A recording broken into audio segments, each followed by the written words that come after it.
मुख्यमंत्री भजनलाल शर्मा का करौली दौरा और खास कार्यक्रम के तहत अभी संबोधन दे रहे हैं। चलिए सुनवाते हैं आपको क्या कहना है मुखिया का। नागल जोर से बोलिए और दोनों हाथ ऊपर उठाइए।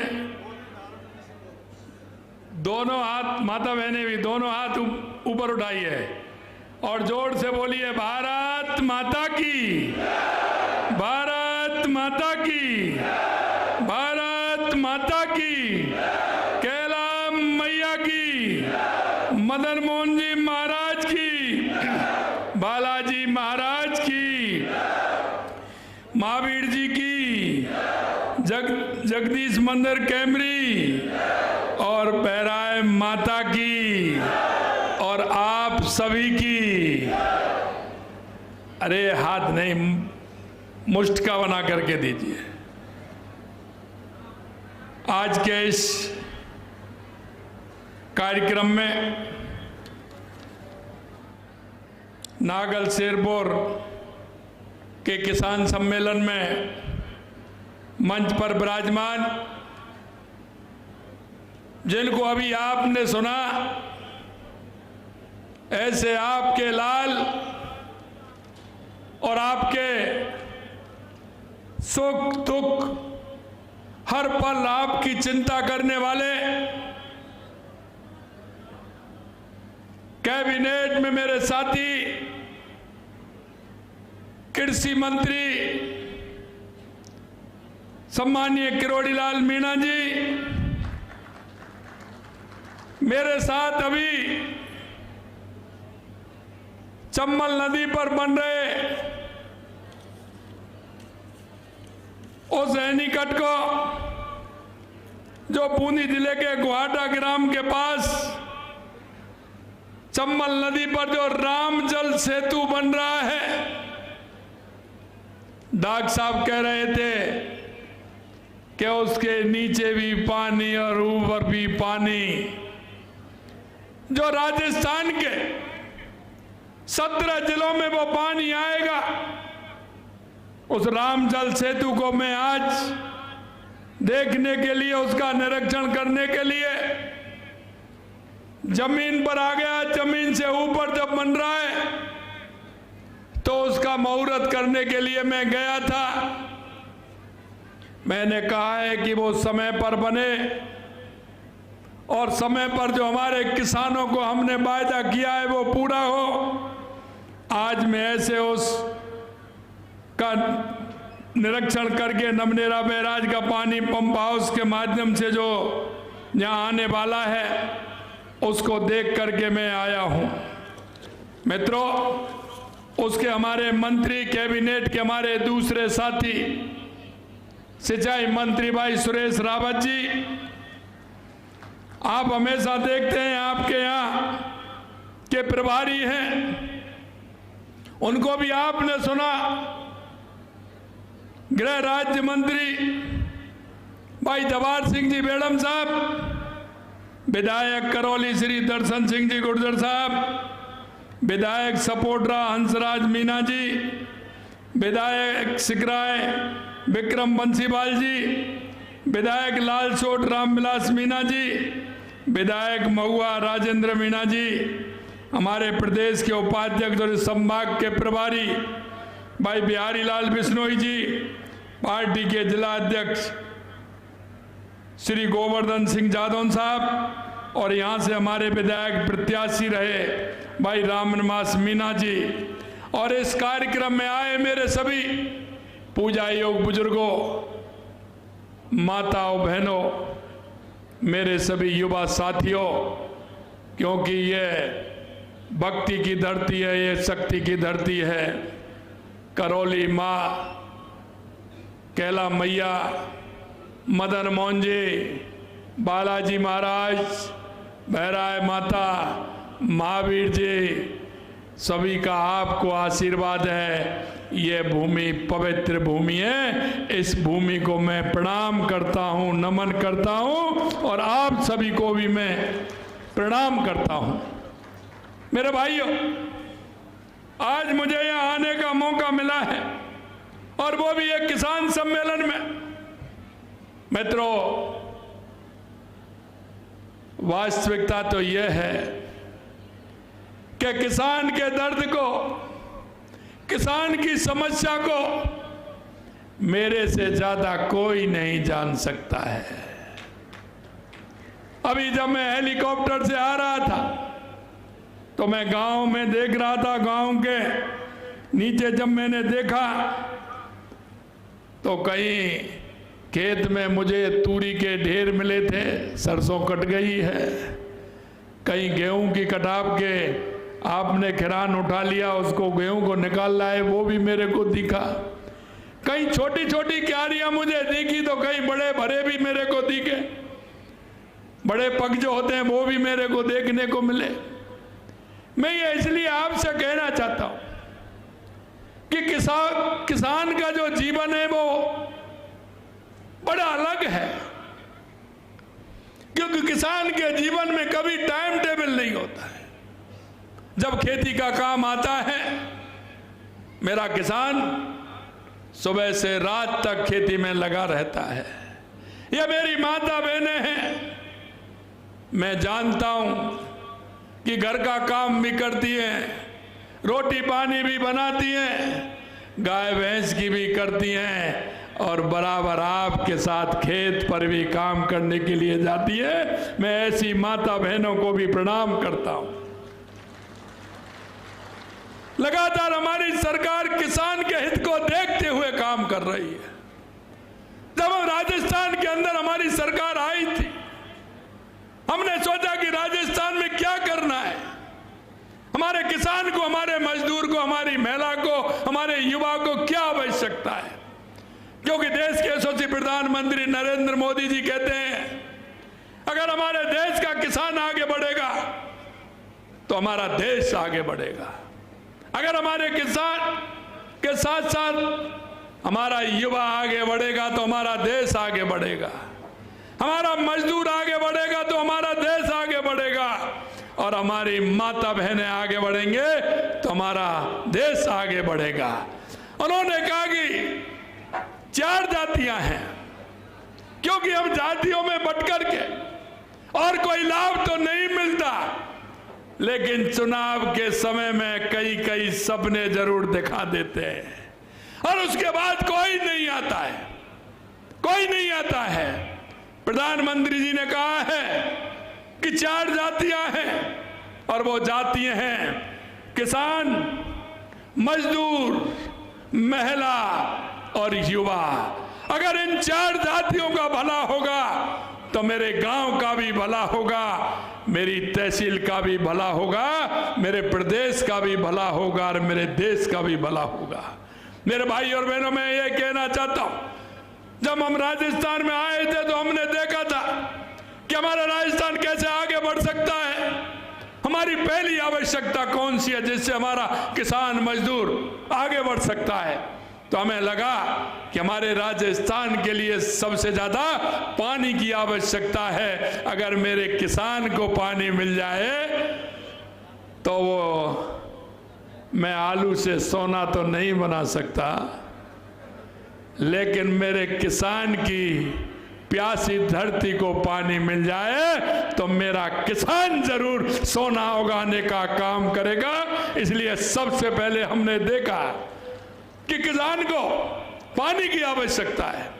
मित्रों, मैं आपसे कहना चाहता हूं, हमने पूरे राजस्थान के अंदर, चाहे हमारा राम जल सेतु ERCB योजना हो, शेखावाटी में यमुना समझौता करके वहां पानी लाना हो, या बिहारी जी आए हैं, आप बीकानेर में रहते हैं, चाहे हमारी इंदिरा गांधी और गंग नहर हो, उसमें पहली बार 5,000 करोड़ रुपए दे करके उसका पानी हनुमानगढ़, गंगानगर, बीकानेर, फलौदी, जैसलमेर, बाड़मेर, नागौर, जोधपुर को पानी मिले, ये हमने प्रारंभ किया है। यही नहीं, हमारी ब्राह्मणी नदी से पानी हमारा कैसे बीसलपुर में आ सकता है, 17 जिलों का ERCB का पानी कैसे आ सकता है। इसके अलावा हमारा माई डैम से सोमकमला के माध्यम से पानी आकर के जमाई, पाली, जालौर, सिरोही के लिए कैसे पानी मिल सकता है। और यही नहीं मेरे भाइयों, देवास स्कीम के माध्यम से जो अरावली श्रृंखलाओं में देवास स्कीम है, आधा पानी उसका अरब सागर में जाता था, आधा हिंद महासागर में अपनी तरफ आता था। उस पानी को भी 10,000 करोड़ रुपए मंजूर करके एनी कट और टनल बना करके अरावली में उसको भी लाने का काम हमारी सरकार कर रही है। मैं राजस्थान के किसानों को विश्वास दिलाना चाहता हूं कि आने वाले समय में पानी की किसी तरह से कमी नहीं रहेगी। आप डॉक्टर साहब कह रहे थे कि छोटे से है निकट की, अरे आपको चिंता करने की जरूरत नहीं है, जो आप काम बताएंगे उसको हम करेंगे, इसके लिए चिंता करने की जरूरत नहीं है। मैं किसान की समस्या को अच्छी तरह से जानता हूं। किसान जब ट्यूबवेल के अंदर नीचे कूदता है, कुएं में जाता है और वहां से 10 बार जाता है, 10 बार निकलता है, और जब हवा काटता है ऊपर आता है, पानी नहीं मिलता है तो वो परेशान होता है। किसान के लिए पानी आवश्यक है। हम पूरे राजस्थान का रोड मैप हमने बनाया और निश्चित रूप से राजस्थान के हर जिले को पानी मिलेगा। और आप देख रहे हैं राजस्थान की जनता की आवाज सुनने के लिए मुरलीधर कृष्ण कन्हैया तैयार बैठा है। 2 साल में आप देख रहे हैं, 2 साल में बारिश अच्छी हो रही है कि नहीं हो रही है? आपके यहाँ फसल कैसी हुई है, जरा हाथ खड़े करके बताइए। फसल एक बार अच्छी हुई है नहीं हुई है? माता बहने, कितनी बढ़िया अच्छी फसल हुई है। जब मन से काम करते हैं तो ऊपर वाला भी साथ देता है। और इसलिए मैं कहना चाहता हूं, लगातार 2 साल से पानी की किसी भी तरह से कोई कमी नहीं है। जब तक हमारे निकट और ये बांध बनेंगे, जब तक बंसीवाला हमारे ऊपर मेहरबान है। मेरे भाई और बहनों, मैं ये भी कहना चाहता हूं, डॉक्टर साहब ने कहा था कि रात को मेरा किसान, अरे अब तो बिजली है, हमने तो इंजन चलाए थे, रात भर आपने कूड़ मोरे तो रात भर मैंने भी किया है, रात भर मैंने भी चलाया है। और मैं इसलिए जानता हूं कि जब शॉल बांध करके, पूरी जर्सी पहन करके, पैंट को ऊपर करके, और जब किसान खेत में चक्कर लगाता है तो आधा तो वो ओस से ही भीग जाता है। जब लास्ट के 2, तीसरा और चौथा पानी आता है, भीजता है कि नहीं भीजता है? ओस में ही भीज जाता है। इधर तो ठंड होती है और उधर ओस होती है। जब निकलता है तो पूरा भीज जाता है उसमें। मेरे भाइयों, ये दर्द देखा है, इसलिए मैं कह सकता हूं कि मेरे किसान को रात में जरूरत नहीं है।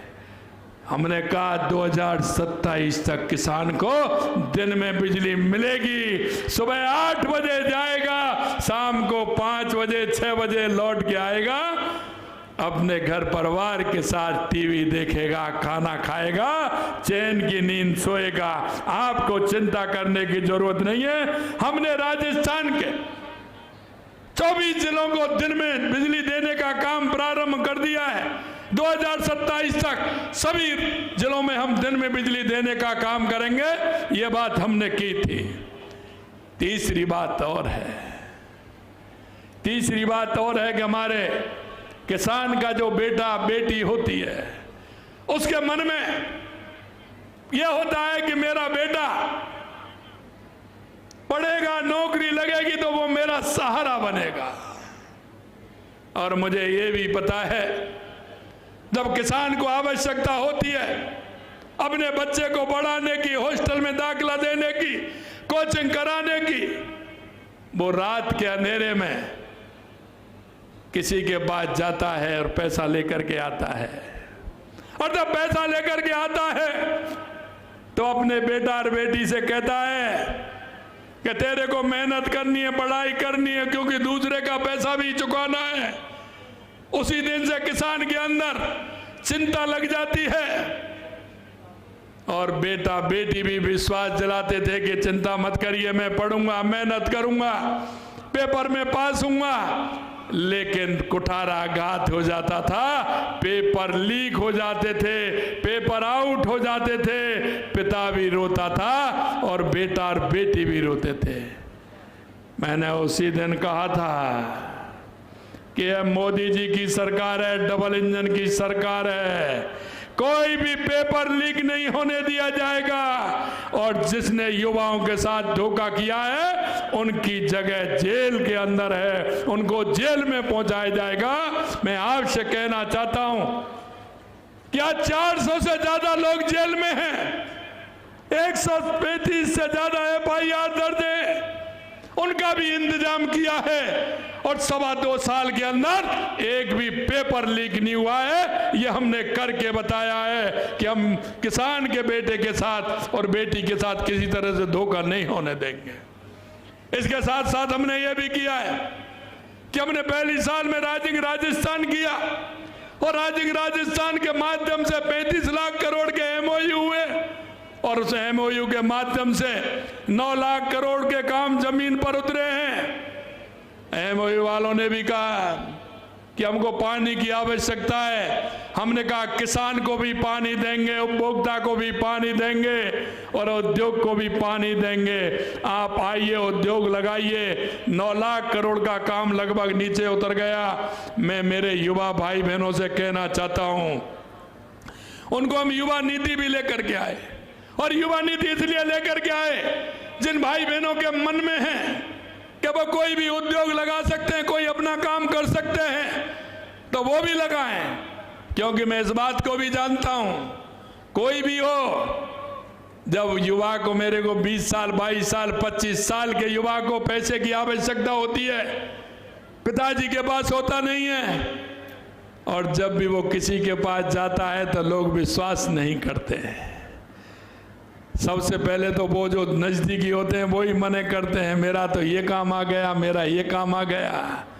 अरे मैं ये भी जानता हूं, जो परिवारीजन हो चाहे रिश्तेदार हो, सबसे पहले कहते हैं और कुछ ले आइए लेकिन पैसा नहीं है, वो भी विश्वास नहीं करते हैं। हमने कहा कि चिंता मत करिए, युवाओं से आप आगे आइए, अपना इंडस्ट्री लगाइए, अपना कोई काम करिए स्वयं का, आपको बिना ब्याज के पैसा मिलेगा और उसकी गारंटी हम देंगे। आपको चिंता करने की जरूरत नहीं है। जितना आपको 50 लाख से लेके 1 करोड़ तक पैसा लेना है, आप अपना काम करिए, कोई आपको किसी से लेने की आवश्यकता नहीं है। आप अपने काम का पूरा एनालिसिस करके उसको लीजिए, उसकी रिपोर्ट बनवाइए, हमारी सरकार आपको पैसा देगी। मैं ये भी जानता हूं, क्योंकि गरीबी बहुत बुरी होती है।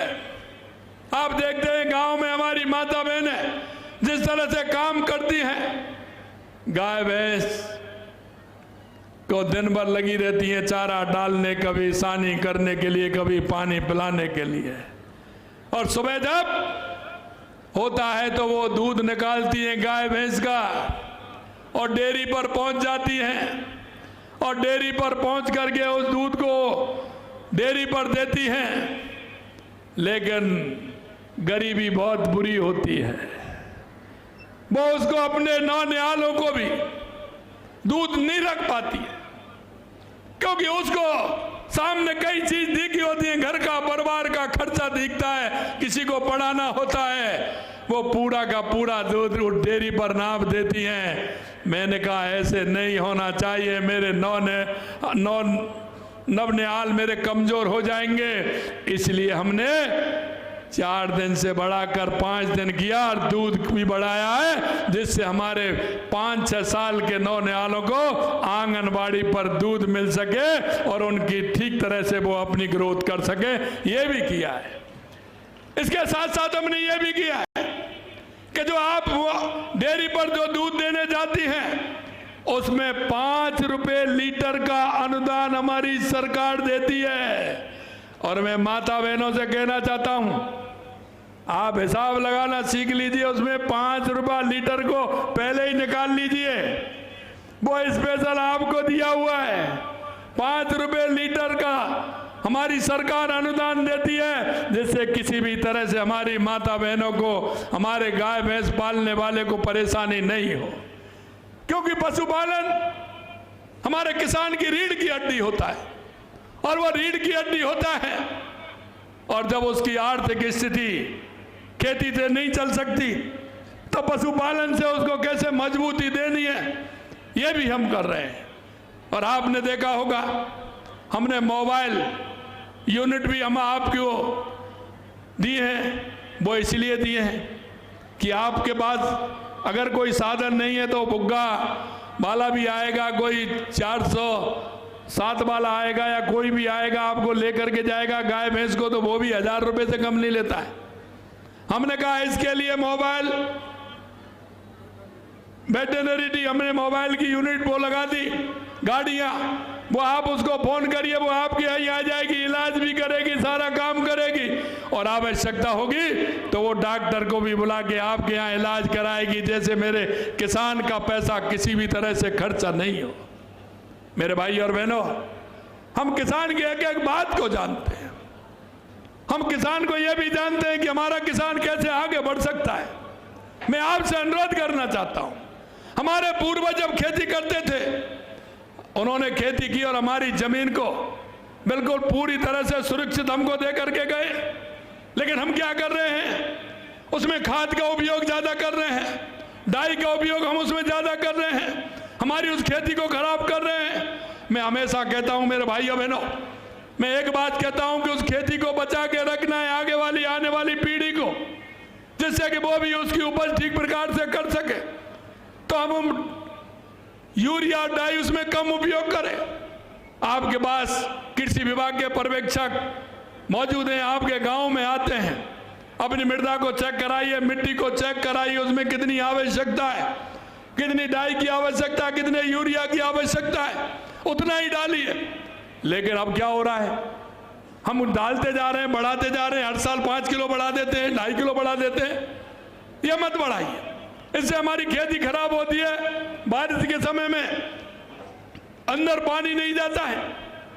मैं आपसे इसलिए कह रहा हूं ये सारी बातें कि हमारी खेती अगर अच्छी रहेगी तो आने वाली पीढ़ी को हम सुरक्षित दे करके जाएंगे।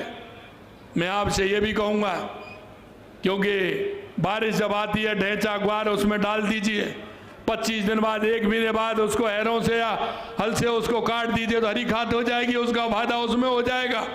मैं आपसे ये भी कहूंगा कि हमारी खेती को भी हमें सुरक्षित रखना है, हमें नई खेती की तरफ बढ़ना है।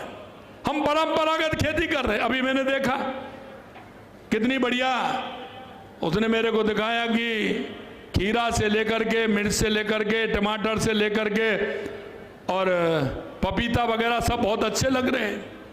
हमको पॉली हाउस के माध्यम से खेती करनी चाहिए, अच्छी सब्जी मिलेगी, बिना खाद की मिलेगी, तो आगे उसमें भी हमें बढ़ना चाहिए।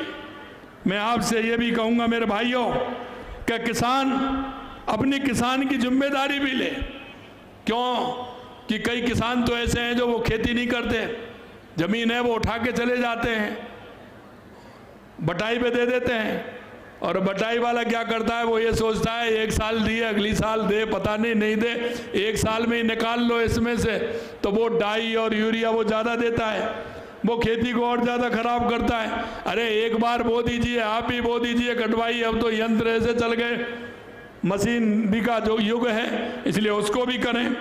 मेरे भाई बहनों, ये भी मैं आपसे कहना चाहता हूँ कि हम जो उत्पन्न करते हैं, राजस्थान में मुझे बड़ी खुशी है कि कई फसलों में हम पहले नंबर के में हैं देश में, कई में धीरे धीरे हम आगे बढ़ रहे हैं। हमको नई नई तकनीकी अपनानी चाहिए। हम पुरानी खेती को करते हैं, वो घाटे का सौदा होता है। हमको बचत किस में हो सकती है, उस खेती को हम अपनाएं, उस खेती को अपनाते हुए हम हमारा काम करें। इन सारी बातों का कहना मेरा ये है कि हमारी देश के यशस्वी प्रधानमंत्री नरेंद्र मोदी जी के नेतृत्व में हमारी सरकार लगातार काम कर रही है। आपसे मैं कहना चाहता हूं, जिनकी हमारे डॉक्टर साहब बात कर रहे थे, कभी किसी पार्टी ने इस 75 साल में सबसे ज्यादा जिसने राज किया है, क्या कभी आपको किसान सम्मान निधि मिली है? अरे कभी किसान सम्मान निधि मिली क्या आपको? मैं आपसे कहना चाहता हूं, कभी सम्मान निधि मिली क्या? माता बहने, अब जब घंटी बोलती है तो कैसा लगता है? अरे बोलती है कि नहीं बोलती है? जब प्रधानमंत्री जी डालते हैं, हम डालते हैं, यहाँ से सरकार, राज्य सरकार डालती है, तो कैसा लगता है? शगुन मिलता है कि मैसेज आता है? टन, कैसा आनंद आता है आपको? उस दिन तो घर में आप सबसे बढ़िया बोलते हैं कि आज तो पैसा आ गया खाते में, और इसी तरह दूध का पैसा भेजता हूं मैं, वो भी उसमें भी ये बोलता है। मेरे भाई और बहनों, मैं कहना चाहता हूं आपसे, किसान के लिए लगातार हमारी डबल इंजन की सरकार काम कर रही है। हमारे यशस्वी प्रधानमंत्री जी ने 6,000 रुपये दिए, तो हम 3,000 रुपये दे करके हमने 9,000 कर दिए। आने वाले समय में आप चिंता मत करिए, हम जानते हैं, और मैं उन माता बहनों को भी जानता हूं, जब घर में है उनको भी पेंशन बढ़ाने का काम हमने किया है। हमारी बुजुर्ग माता बहनें हैं, जब नातनी आ जाती है, पोती आ जाती है, और जब वो आती है तो उनको कुछ ना कुछ तो देना ही होता है। देते हैं कि नहीं देते हैं? हमारी माता बहनें देती है कि नहीं देती हैं? आती है तो नातनी आती है, बेटी आती है, पोती आती है, तो हमने कहा भाई इनको भी दीजिए, जिससे कि आने वाले का सम्मान कर सकें। हमारी संस्कृति में है बेटी को देना, इसलिए हमने उनकी भी पेंशन बढ़ाने का काम किया है। मित्रों, हमारी सरकार लगातार गेहूं की खरीदारी कर रही है। पहले 125 रुपये थे, अब 150 रुपये कर दिए। 53,000 करोड़ रुपए से अधिक हमने ब्याज मुक्त फसली ऋण उपलब्ध कराया है। हमारा संकल्प, हमारे किसान पूरी तरह से निश्चिंत रहें। हमने बिजली के लिए 53,000 करोड़ रुपए से अधिक की सब्सिडी दी है। 2 लाख से अधिक नए कृषि कनेक्शन जारी किए हैं। सौर ऊर्जा के क्षेत्र में लगातार हमारा किसान आत्मनिर्भर बनना है। 65,400 सोलर पंप लगाए हैं। मुख्यमंत्री मंगला पशु बीमा योजना भी हमने की है, और हमने क्रेडिट कार्ड तो देते ही हैं, लेकिन गौपालक कार्ड भी हम दे रहे हैं, और उसमें भी पहले 1 लाख रुपए देते थे, अब हमने उसमें भी 1.5 लाख रुपए कर दिया है। आपके पशुओं का इलाज घर पर ही हो सके, इसके लिए राजस्थान में 536 मोबाइल पशु चिकित्सा वाहनों को हमने दिया है, और सरकार गोपाल क्रेडिट कार्ड देने का काम किया है, और इसके माध्यम पशुपालक परिवारों को 7 से 9 करोड़ रुपए का हमने ब्याज मुक्त ऋण दिया है गोपालक क्रेडिट कार्ड में। हम चाहते हैं किसान पारंपरिक खेती के साथ साथ नई तकनीक भी अपनाए, और मैं कहता हूं कि हमने 2,24,000 हेक्टेयर में ड्रिप फुब्बारा दिया है, जिसमें 957 करोड़ रुपए का हमने अनुदान दिया है। खेतों में डिग्गी फार्म पॉन्ड के लिए 507 करोड़ रुपए हमारी सरकार ने दिया है, और 35 लाख किसानों को 25,000 करोड़ रुपए के अल्पकालीन ऋण हमने वितरित किए। करीब 80,000 किसानों को डिग्गी, सिंचाई पाइप लाइन, फार्म पॉन्ड निर्माण के लिए 585 करोड़ रुपए से का अधिक अनुदान देने का काम किया है। 35 लाख से अधिक किसान साथियों को 25,000 करोड़ रुपए के ब्याज मुक्त अल्पकालीन ऋण अलग दिए हैं। 800 करोड़ रुपए ब्याज अनुदान का व्यय किया है। दीर्घकालीन सहकारी कृषि गैर क्षेत्र में 590 करोड़ का ऋण दिया है। 5% ब्याज अनुदान दिया है। 50,000 किसानों को 20,000 किलोमीटर तारबंदी 228 करोड़ रुपए दिया है। और मैं आपको ये भी बता दूं, क्यों आपके पास कांग्रेस के लोग भी आएंगे, तो मैं किसानों के काम बता रहा हूं, जो उन्होंने 5 साल में कितने किए और हमने 2 साल में कितने किए। नहरी तंत्र में सृजित सिंचाई सुविधा हमने 99,562 हेक्टर, और उन्होंने मात्र 17,448 हेक्टर। फार्म बॉन्ड खेत तलाई में 35,368, उन्होंने मात्र 8,000 दिए। फार्म बॉन्ड खेत तलाई कृषकों को अनुदान 303 करोड़ हमने दिया, उन्होंने 48 करोड़ रुपए दिए मात्र। खेतों में तारबंदी 363 लाख मीटर, उन्होंने मात्र 113 लाख मीटर दिया है। सेड नेट हाउस में 10 लाख वर्ग मीटर हमने दिया, उन्होंने 8,60,000 दिया है 5 साल के अंदर। पाइपलाइन पर अनुदान लाभान्वित किसान 58,753, और उन्होंने दिए 46,000 को। स्वामित्व कार्ड हमने 13,90,000, उन्होंने दिया 0। पशु चिकित्सालय प्रथम श्रेणी पशु चिकित्सा क्रमोन्नत 101, और उनका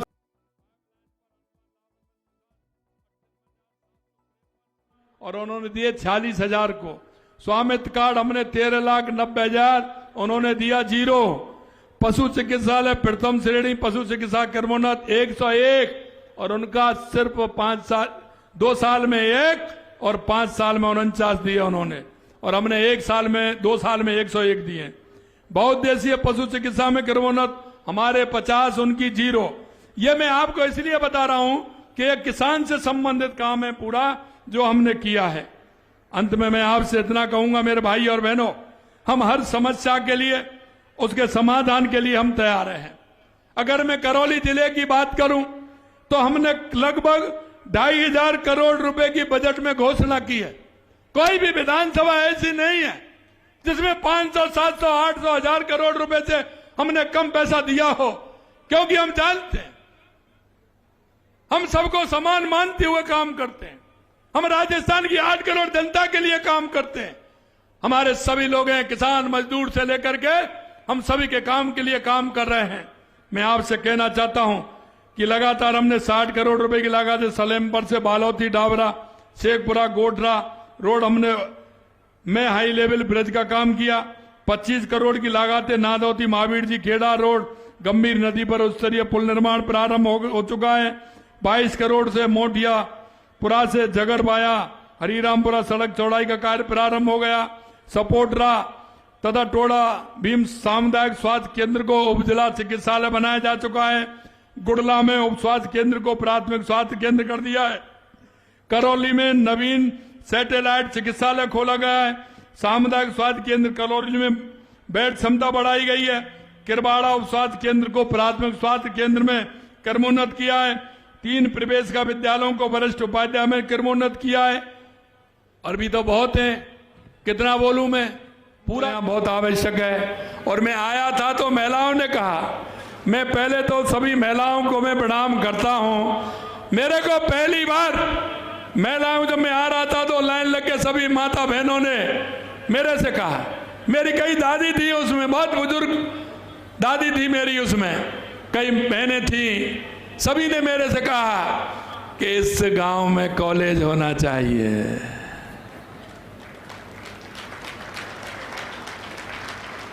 अरे मेरे भाई और बहनों, मैं एक बात कहना चाहता हूं, कॉलेज तो पहले होना चाहिए था, किसी ने सुध ली क्या? अरे जो आप बार बार भेज देते हैं वो सुध लेते हैं क्या? अरे मैं कह रहा हूं आपसे, वो भ्रष्टाचार और तुष्टीकरण के अलावा कुछ नहीं कर सकते। ये माता बहनों का दर्द, एक उन किसान भाइयों का और माता बहनों का दर्द वो ही जान सकता है जो गांव से निकल करके 5-5, 8-8 किलोमीटर तक मेरे छोटे भाई और बहन पढ़ने जाते हैं। उनका दर्द वो जान सकता है जो 10 और 15 किलोमीटर पैदल चल करके पढ़ा हो और उन्होंने स्कूल का और महाविद्यालय का दर्द देखा हो। मैं माता बहनों, आपने जो कहा है मैं आपको दाद देता हूं, आप सभी को कहता हूं, यहाँ कॉलेज खुलेगा, कॉलेज खुलेगा, कॉलेज खुलेगा। आपको चिंता करने की जरूरत नहीं है। आपने एक मांग और की है मेरे से, मांग पर आज में करीरी, गाजीपुर, भैरवजी से राजौर, बाया, मेरड़ा, खेड़ी, चेचड़ी, माचड़ी, पहाड़ से सटे हुए गांव के लिए सड़क चाहिए। चाहिए क्या? अरे बताओ, चाहिए क्या? करनी है क्या? इधर से तो बोल ही नहीं रहे, इधर नहीं है उन गांव के लोग हैं? करनी है? चलिए, आप कह रहे हैं तो ये भी हो गई आपकी, निश्चिंत रहिए, कोई दिक्कत नहीं है। एक और बताइए मुझे, पतवारी से घासीराम बाबा आश्रम, कदम खंडी, बाया, माता सूला, पाडली, खुर्द होते हुए सड़क निर्माण की, ये भी आवश्यक है क्या? अब इधर से तो माता बहनें तो कहीं नहीं रही है इधर से।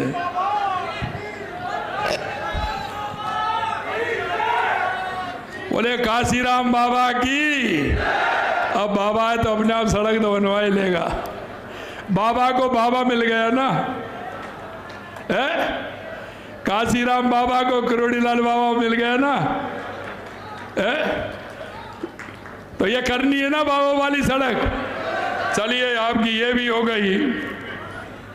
नागर शेरपुर तहसील बालाघाट राजकीय महाविद्यालय खोलने की ये आपका हो गया।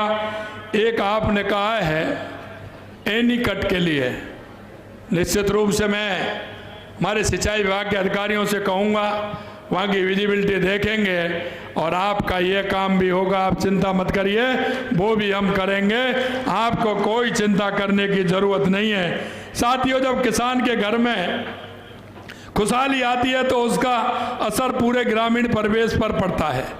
जब गांव समृद्ध होता है तभी देश समृद्ध होता है। मुझे पूरा भरोसा है आप अपनी मेहनत के दम पर राजस्थान को विकसित राजस्थान बनाएंगे। और मैं कहना चाहता हूं कि हमारे देश के यशस्वी प्रधानमंत्री नरेंद्र मोदी जी, उनका सपना है कि मेरा गांव आगे बढ़ेगा, मेरा किसान मजदूर आगे बढ़ेगा तो मेरा देश आगे बढ़ेगा, प्रदेश आगे बढ़ेगा। और इसलिए आपको पता है 19 मार्च राजस्थान का स्थापना दिवस यानी कि चैत्र शुक्ल प्रतिपदा, उस दिन से हमारी सरकार ने विकसित ग्राम और विकसित वार्ड, शहरी क्षेत्रों में निकायों में विकसित वार्ड और ग्राम पंचायत में विकसित ग्राम के लिए हमारी सर्वे चल रही है। हमने कहा है कि उस गांव की जनसंख्या के आधार पर, उस गांव की भौगोलिक स्थिति के आधार पर उस गांव को क्या क्या आवश्यकता है, हम इसको एक पूरी तरह से कंप्यूटराइज करते हुए एक रोड मैप बनाना चाहते हैं। जब हमारी सरकार बनी तो हमने राजस्थान का जिस तरह से रोड मैप बनाया, हम राजस्थान के हर गांव का, ग्राम पंचायत का, हर निकाय का, हर वार्ड का हम रोड मैप बनवा रहे हैं, जिससे बार बार आपकी जो मांग आती है ये मांग भी नहीं आए, हमारे उस कंप्यूटर पर पहले से ही वो आ जाए कि इस गांव में क्या आवश्यकता है या क्या होना चाहिए। क्योंकि 75 साल में आपने देख लिया लोगों ने गांव का बंटवारा भी कर दिया और मेरे लोगों का भी बंटवारा कर दिया। मेरे भाई और बहनों, मैं कहना चाहता हूं आपसे, हम 8 करोड़ जनता के लिए, राजस्थान की जनता के लिए काम करते हैं। कोई किसी का भी दुख है वो हमारा दुख है, चाहे वो कोई भी हो। मैं आपसे यही कहूंगा कि हर गांव की हमने इसीलिए 200 विधानसभाओं में लगातार पैसा दिया है। जहां वहां के विधायक ने या हमारे प्रत्याशी ने या कलेक्टर के माध्यम से जो हमारे पास प्रस्ताव आए, हमने तीनों बजट में हमने 200 विधानसभाओं को देख करके क्या आवश्यकता है, हमें 200 के 200 विधानसभाओं में बजट देने का काम किया है। कभी हमने यह नहीं देखा कि कांग्रेस है या बीजेपी है कि ये है। अरे भाई, वो जो लोग हैं वो तो हमारे हैं, हमारे राजस्थान के, हमारे 8 करोड़ लोग जो चाहेंगे वो काम हम करेंगे। इसलिए मैं मेरे भाई और बहनों में आपसे कहना चाहता हूं, आप निश्चिंत रहिए, जो भी आपकी बात होगी, जो भी आपकी मांग होगी, जो भी आपके गांव में, पंचायत में, तहसील में, उपखंड में और जिले में जो आपकी आवश्यकता होंगी, हमारी सरकार उसका पूरा रोड मैप बना रही है। उस रोड मैप के आधार पर हमारा विकास होगा और विकास के आधार पर हमारा उत्कृष्ट राजस्थान बनेगा, विकसित राजस्थान बनेगा। मैं मेरे युवा भाई बहनों से अंत में कहना चाहता हूं, क्योंकि उनके सपने टूट गए थे, मेरे युवा भाई बहनों को कहना चाहता हूं, मन लगा करके पढ़िए, माता पिता के विश्वास को जीत करके पढ़िए, क्योंकि हर माता पिता की तमन्ना होती है कि मेरा बेटा, मेरी बेटी पढ़े, आगे बढ़े, वो मेरे जीवन में मेरा साथी बने और मेरे परिवार को आगे बढ़ाए। इसलिए मैं मेरे युवा भाई बहनों आपसे भी कहना चाहता हूं और माताओं से भी कहना चाहता हूं, मेरे बुजुर्ग ताऊ और काकाओं से कहना चाहता हूं, आप पूरी तन्मयता के साथ लगिए।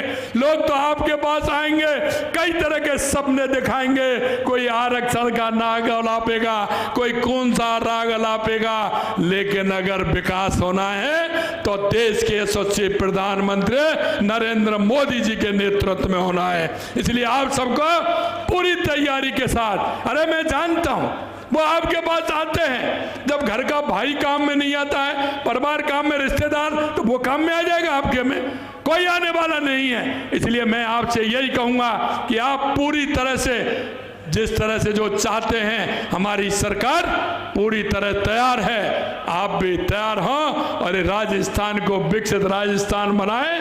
और भारत को विकसित भारत बनाएं। करौली को एक ऐसा कि ये भक्ति की धरती है, इसको हम कितना आगे बढ़ा सकते हैं जब मेरे मन में, आपके मन में लगेगी, गांव के मन में लगेगी, पंचायत के लोगों के मन में लगेगी, तो मेरा ये क्षेत्र विकसित होगा। इतना ही मैं कहना चाहता हूं। इतनी बड़ी संख्या में आज आपके दर्शन का लाभ मुझे हुआ है, निश्चित रूप से मैं धन्य हुआ हूं। आप सभी को बहुत बहुत धन्यवाद। जय हिंद, जय भारत, जय राजस्थान। बोलिए गिरिराज धरण की, बंसी वाले की, भारत माता की। बहुत बहुत धन्यवाद माननीय मुख्यमंत्री महोदय। तो मुख्यमंत्री भजनलाल शर्मा को आप करौली नांगल शेरपुर में आयोजित किसान सम्मेलन से सुन रहे थे। मुख्यमंत्री के संबोधन की मुख्य बातों पर गौर करें तो मुख्यमंत्री ने कहा कि बीजेपी ने किसानों की परेशानी को समझा है, देश में किसानों का विकास होगा।